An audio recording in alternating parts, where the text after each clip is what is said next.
Okay, so what do I think about life? I'm definitely in favor of it. It's a good thing. I'm glad it evolved. I take it it's a very unlikely thing that's happened. Um, but the aspect of life that's most interesting to me is behavior, behavior of organisms, social behavior, human social behavior, and such. And I think what has come out of it is a big paradox, which is, at least for me, which is that intellectually, one of the things that's absolutely clear to me when you look at the biology of behavior, human behavior, is there's no free will. It's it's an invention when you look at the number of influences on behavior from what your brain was doing 1 second before whatever the behavior is, to sensory cues that you're not even consciously aware of, to what hormones that morning have to do with it, to what your childhood was like, what your fetal life was like, your genes, the culture that your ancestors invented, the evolution of us as a species. When you look at all the pieces of that together, basically what the science of behavior has spent the last 50 years doing is every week or so coming up with a finding where someone would say, oh, I had no idea that had an influence on behavior. And when you look at all those influences, when you put them all together, the notion that there's some magical little homunculus man in our heads who's in our brains but not of our brain, is made of some kind of non-biological stuff, who at the end of the day makes all the decisions about what we do, that's medieval thinking. There's simply no scientific basis for it. And on a certain level, all free will is the biology that hasn't been discovered yet as to where more links are in terms of influencing our behavior.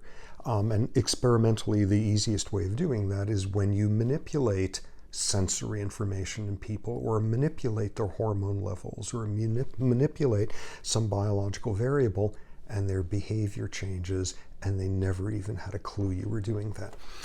Okay, so when you think about that, I'm totally intellectually comfortable with the notion that there's no free will at all. And where the huge paradox comes in for me is I haven't any clue whatsoever what the world is supposed to look like if people actually started accepting that there's no free will.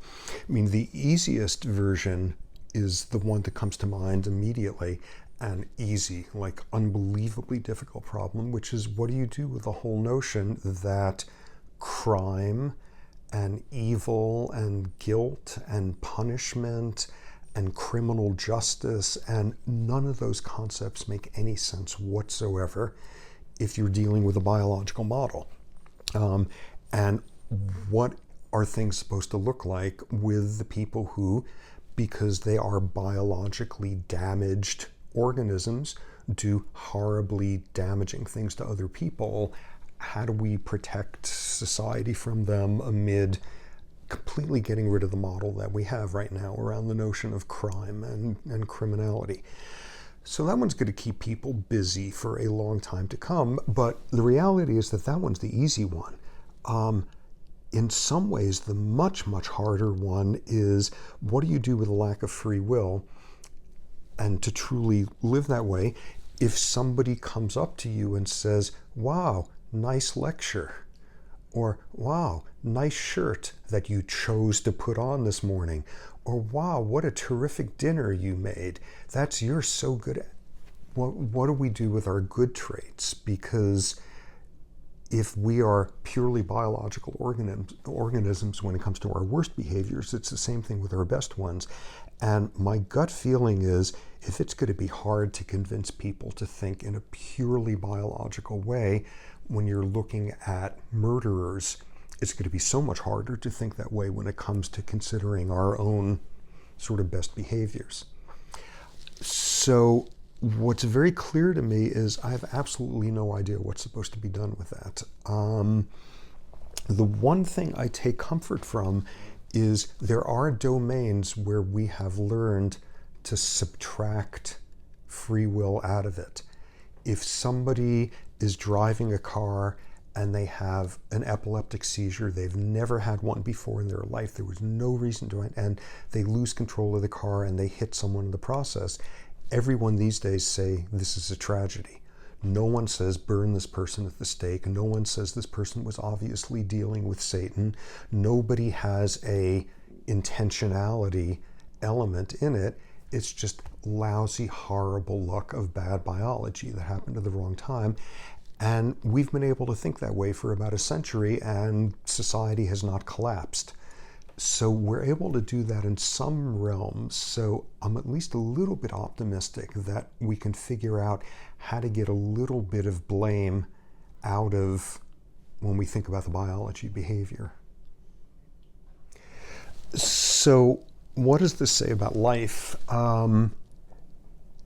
If it's going to be hard to think differently about when people are criminals, if it's going to be even harder to think about sort of biology when someone comes up and says, wow, you have beautiful cheekbones, and instead of saying thank you, you say, oh, well, my zygomatic arch here in terms of when my skull was formed, or this gene accounts for my eye color, to just think biologically. At the end of the day, the hardest thing of all is how do you avoid complete existential despair if your sense is we're just biological machines, including our emotions, including our memories. They are obeying the same laws of the physical universe as any other thing made up of atoms or whatever. How do you avoid sort of the existential despair of what's this all for? And I sure don't have an answer to that. I have absolutely no idea what that should be. In terms of sort of the smaller versions of it, one worry with the existential despair is, so will people just run amok? There's no purpose. There's no responsibility. I'm just a biological organism. There's been a little bit of research suggesting that when you prime people towards thinking there's less free will, they cheat more on games. Because I'm not responsible. I don't worry about that too much, though, because there's another group of people who don't think in terms of responsibility a whole lot, or epic responsibility, which are atheists. And literature shows that atheists are just as ethical as theists are. Thinking there's no responsibility to a deity doesn't make people run amok. Deciding there's no responsibility because I'm a biological organism is probably not going to make us run amok either. But that one's trivial compared to just sort of the bigger issue of what's the purpose then if we're just biological organisms? And I sure don't know. I mean, in an everyday sort of life, if you really truly believe there's no free will, there's no basis for hating anyone. And if people really believed that, that would make life rather different. If you truly believe there's no free will, forgiveness has to play a role that's 1,000 times more dominant in life than it is now, or it even stops being meaningful in the sense that we use it now. But at the end of the day, what do we do with the fact that we're one extremely complex, non-linear, chaotic, unpredictable version of an ant, in terms of just biological stuff making us up? At the end of the day, I mean, the only thing that comes through to me as having any meaning is, amid all of that, pain is painful. So it's a good thing to try to reduce the amounts of it in the world, in people around you, in loved ones, whatever.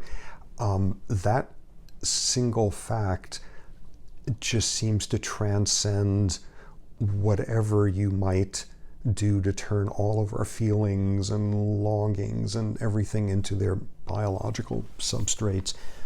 Pain is painful. And even if we're all just biological organisms, that's a pretty dominating piece of biology. So if we need a purpose, out of all of this, I guess, is just simply to try to reduce the amounts of it. And that's intellectually indefensible because it's no different from anything else biologically. Yet, if there's any domain where I think you need to hold back from, there's no purpose, there's no anything, we're just biological creatures. I guess if you're going to hold back in any domain, that's the last one to hold on to and use that as some sort of imperative for how you go about life.